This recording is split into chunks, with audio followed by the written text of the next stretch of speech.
Good morning everyone. আমি দেবযানী। আমার নতুন আরেকটি ব্লগে তোমাদের সকলকে জানাই অনেক স্বাগত।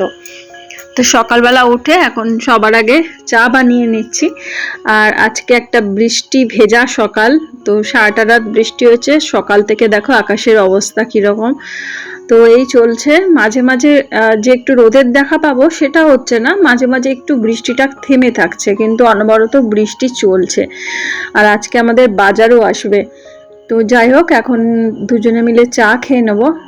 আর হাজব্যান্ড বললো যে একটু শুকনো বাটিতে করে মুড়ি দিও, সেটাই খাই। আর তারপরেই বাজারে বেরিয়ে পড়বো, কারণ বৃষ্টি পড়ছে, কি মাছ পাবো না পাবো, কি বাজার পাবো না পাবো, তার জন্য তো ও তো বেরিয়ে গেছে।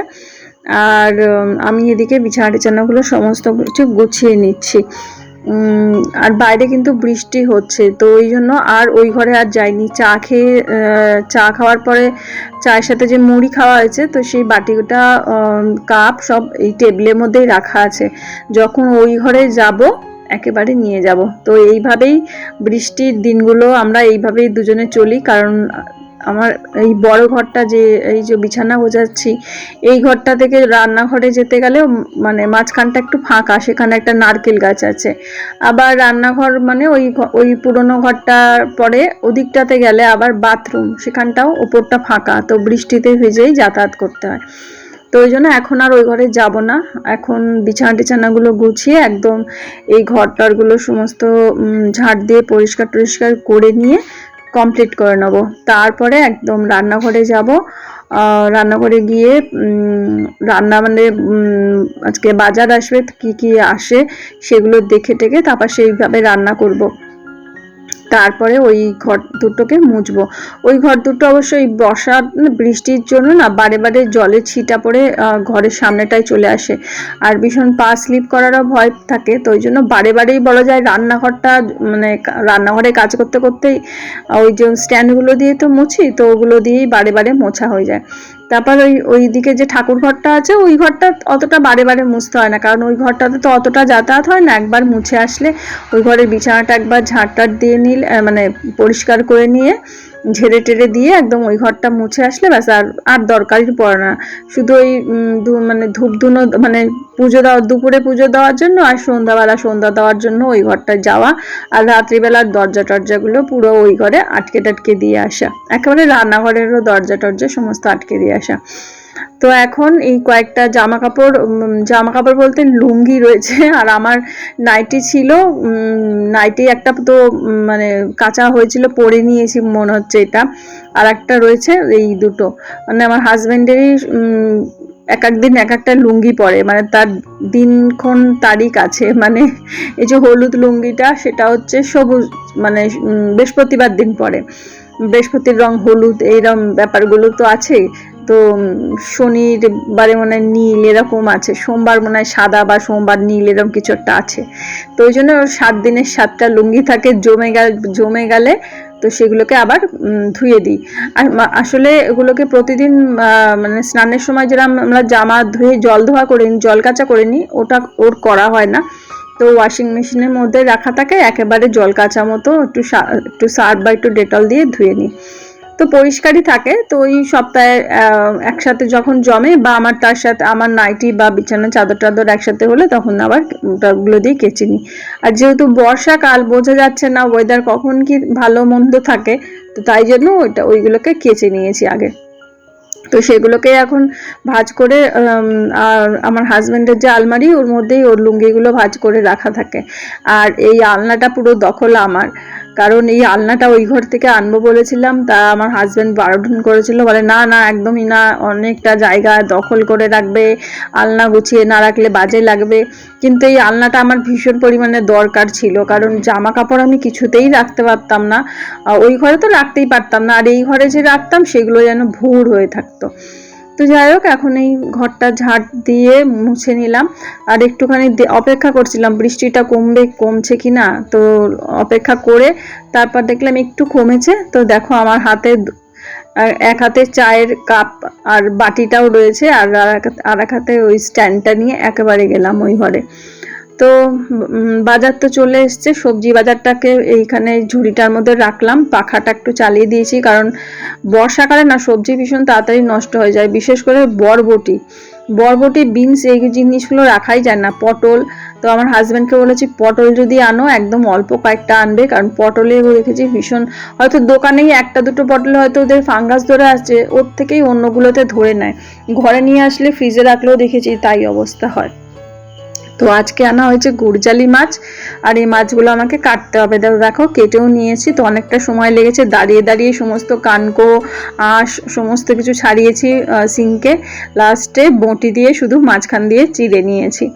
তো বৃষ্টি পড়ছে, যে একটু কলতলায় নিয়ে গিয়েও যে মাছ কাটবো সেটা তো বঁটি দিয়ে বসে কাটতে পারবো না, তো ওই জন্য সিঙ্কেই অনেকক্ষণ দাঁড়িয়ে দাঁড়িয়ে পুরো আঁশ আর যত কানকো বা পাখনা যেগুলো থাকে, লেজার দিকের অংশ পেটের দিকের অংশ সমস্ত কাঁচি দিয়ে কেটেছি, আর কেটে মাঝখান দিয়ে ফালা দিয়ে দিয়েছি বটিতে, ব্যাস। আর এখানে কাঁকরোল নিয়েছি, আর টমেটো কাঁচা লঙ্কা আদা মিক্সিতে বাটবো, কাঁকরোলটা ভাজবো, শুধু লবণ মাখিয়ে নিচ্ছি, হলুদ দেবো না, কারণ কাঁকরোলে হলুদ দিলে না মানে তেলটা যেন আরো মানে কাঁকরোলগুলো আরো কালো হয়ে যায়। পটল, কাঁকরোল আর বেগুন ভাজাতে আমি হলুদ দিই না, লবণ মাখিয়ে নিই, তারপরে ভেজে নিই, সুন্দর কালার হয়। তো কাঁকরোলগুলোকে এখন ভেজে নিচ্ছি, আর মাছটা ভেবেছিলাম সর্ষে বাটা দিয়ে করব, তো আর ভেবেছিলাম যে দুদিনের মাছটা একসাথেই রান্না করে রাখি। তো আমার হাজব্যান্ড বললো যে না, আজকে একটু তেল ঝোল মতো একটু ঝাল ঝাল করে একটু গায়ে গায়ে ধনেপাতা দিয়ে রান্না করো, আর কালকে রিচ করে মানে ওই সর্ষে বাটা দিয়ে রান্না করো। তা বললাম ঠিক আছে, দুদিন দুরকম খাওয়া যাবে। আর ঘুরজালি মাছটাও ভীষণই ভালো, সফট একটা মাছ। আর কলকাতায় আমি কখনো ঘুরজালি মাছ খাইনি, এখানে বিয়ের পরে আসার পরে আমি মাছও চিনেছি, আমার হাজব্যান্ডের কাছে কোনটা কি মাছ বলে দেয়, তো এইভাবে এমন একটা মাছ চিনেছি। আর প্রত্যেকটা মাছের যে আলাদা আলাদা টেস্ট হয় সেটাও বুঝেছি, আগে অত বুঝতাম না, মাছ খেতে ভালো লাগে মাছ খেয়ে নিতাম, শুধু ইলিশ মাছটা চিনতাম আর পুঁটি মাছ চিনতাম, কিন্তু আর সেভাবে কোনো মাছ চিনতাম না, মাছ খেতে হয় খেয়ে নিতাম এরকম। যেহেতু আমি বিড়াল, মাছ খেতে খুব ভালোবাসি, সমস্ত রকম মাছ, তো সেই জন্য। তো রাঁধুনি কালো জিরে আর ধনে গুঁড়ো দিয়েই রান্নাটা করলাম, তোমাদের সাথে এর আগেও অনেকবার শেয়ার করেছি আমার যে আগের চ্যানেলে। আর নামানোর সময় এই যে ধনে পাতা দেবো, ব্যাস, আর কিচ্ছু না। আর কাঁকরোল ভাজা হয়ে গেছে, আর ভাতটাও হয়ে এসেছে, ভাতটা উপর দেবো। আর এবারে রান্নাঘরটা দেখো মুছে নিচ্ছি, রান্নাঘরটা না ওই ঘর বড় ঘর থেকে এসে একবার মুছেছি, কারণ এই সামনেটা জলে ছিটা মতো হয়ে গেছিলো ওর জন্য। আর এমনিতেই বর্ষাকাল তো স্যাঁত করে, তো আবার একটু মুছে নিলাম। তো স্নানেও যাব, আর তার আগে এই যে এখন অনেকটা কাজ, গ্যাস মুছবো, এই কন্টেনারটা লবণের কন্টেনারটা ধোবো, আর তেল বা লবণ এই ট্রেটার উপর রাখা হয়, ওটা ভীষণ ময়লা পড়ে মাঝে মাঝে, কারণ তেলের একটু পড়েই, তো সেইগুলো ধোবো। তো এইগুলো করে টোরে নিয়ে তারপরে যাব স্নানে। তো রান্না করতে করতে আজকে অনেকটা সময় দাঁড়িয়ে মাছ কেটেছি, বটিতে কাটলে একটু তাড়াতাড়ি হতো যদি বসে ছটফট কাটতাম, আর যেহেতু দাঁড়িয়ে দাঁড়িয়ে এখানে কেটেছি সে যেন কোমর পিঠ যেন মনে হচ্ছে ব্যথা করছে। আর এদিকে এখন এই রান্নার পরে না, তখন না এই গ্যাস মোছা এইগুলো না করতে যেন আর ইচ্ছা হয় না, মনে যেন থাক পড়ে, কিন্তু কি করব, ভালোও লাগে না। একেবারে মুছে টুছে নিলে আর একদম ফিনাইল টিনাইল দিয়ে ঘর মুছে নিলে একদম নিশ্চিন্ত, নাহলে আমার যা সাপের ভয়, এমনিতেই তো ইঁদুরের উপদ্রব, দেখবো সাপ এসে বসে আছে মাছের আঁশের গন্ধে। সবার আগে রান্নাঘরে যখন আসি একসাথে আগে আলো জ্বালাই, সন্ধেবেলা হোক সকালবেলা হোক বা সারাদিনে যতবার আসি, ভালো করে এদিক ওদিক নাড়াচাড়া দিয়ে আওয়াজ টাওয়াজ করে তারপরে স্ট্যান্ড ফ্যানটা চালাই, যদি পাখার আওয়াজে শুনতে না পাই সাপের ফোঁসফোঁসানি আওয়াজ, ওর জন্য। তো দেখো একদম সমস্ত কিছু পরিষ্কার টিপটপ করে নিলাম, আর ঝিকগুলো আবার ওভেনের ওপরে বসিয়ে দিলাম, একদম টিপটপ ঘর, রান্না বান্না কমপ্লিট, শুধু স্নানটা বাকি, পুজোটা বাকি, স্নান আর পুজোটা হয়ে গেলে ব্যাস অনেকটা নিশ্চিন্ত। আর মাছের যেহেতু কাজ করেছি, মনে হচ্ছে কতক্ষণে গিয়ে স্নানটা সারবো। আর গরমকালে এক ফোঁটা জল পড়লে কি তাড়াতাড়ি শুকিয়ে যায়, আর বর্ষাকালে দেখো কিছুতেই শুকাতে চায় না। সাবান দিয়ে জল দিয়ে যখন মোছা হয় তখন কি তাড়াতাড়ি কিন্তু এই মানে গ্যাসের এই ওপরটা মানে কি বলবো তাকটা কত তাড়াতাড়ি শুকনো হয়ে থাকে। আর এখন দেখো মুছলেও যেন শুকাতেই যেন কতটা যেন সময় লাগে। আর এই যে লবণের কৌটোটাও রোদে দিতে পারছি না, রোদে দেওয়া থাকলে এতক্ষণে শুকনো হয়ে যেত আর লবণটাও ওর মধ্যে করে নিতে পারতাম। তারপরে দুজনে মিলে একটু লাঞ্চ করে নিলাম, আর মেনুটাও তোমাদের সাথে একটুখানি শেয়ার করলাম। তারপরে আর কি, তারপরে আমি একটু ঘুমো করলাম। তো আমার হাজব্যান্ড তো বেরিয়েছিল, সে সন্ধ্যাবেলা আসলো আর এসে বলছে খুব খিদে পেয়ে গেছে। তো এখন সেই জন্য মুড়ি আর তার সাথে সিঙ্গারা নিয়ে এসেছে। তো সিঙ্গারা আরও বেশি করে আনবে বলছিল, আমি বারণ করেছি তুমি একদম অতগুলো সিঙ্গারা আনবে। তাই দেখো মিষ্টি নিয়ে এসেছে, তাই আমি বকা দিচ্ছি তুমি মিষ্টি কেন এনেছো। ও যখন বলছিল সিঙ্গারার কথা, তো আমি বললাম ওই দোকানটাতে না কিছুদিন আগে জিলিপি এনেছিল, এত সুন্দর মানে মুচমুচে ক্রাঞ্চি জিলিপি, মানে রসটা কম ছিল কিন্তু ছোট্ট ছোট্ট জিলিপি, আমার বেশ ভালো লেগেছে। কলকাতায় না আমার মায়েদের ওখানেই একটা জিলিপির দোকান ছিল, খুব ভালো জিলিপি ভাজতো। ওই দোকানটা আর নেই। কলকাতায় গেলে মাকে বলতাম মা রুটি করো আর জিলিপি দিয়ে সকালবেলা আমাদের টিফিন হতো, মানে আর কি তরকারি লাগবে না, ওই দিয়ে খাওয়া হয়ে যাবে এরকম। তো এখানে নিয়ে আনা হয়েছে বোঁদে, আর একটা দেখলাম কি একটা মিষ্টি নিয়ে এসছে ছানার কি একটা বলে ওটাকে। তো ওইগুলো এখন খাবো না, কড়া কড়া মিষ্টি। তো দুজনে দুটো সিঙ্গাড়া আর তার সাথে চা আর একটু স্যালাড মানে শশা কেটে নিলাম, তো ওই দিয়েই মুড়ি দিয়েই খাবো। আর আমাদের সন্ধেবেলার কাজ হচ্ছে এই, আজকে একটু মুড়ি খাচ্ছি, অন্য সময় দুজনে মিলে চা খাই।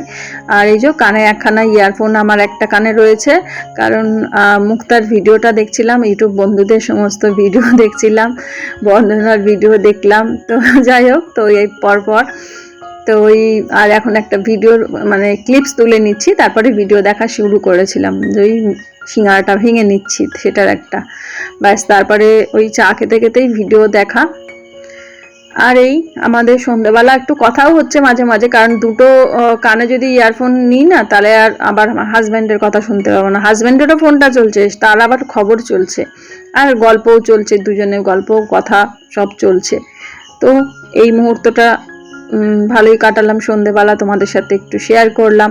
দুজনে মিলে আর কি, আমাদের তো আর কেউ নেই, আমরা দুজনেই আছি দুজনার জন্য, দুজনেই ঝগড়া করি, দুজনেই মিল করি, দুজনেই খুনসুটি করি, দুজনেই গল্প করি।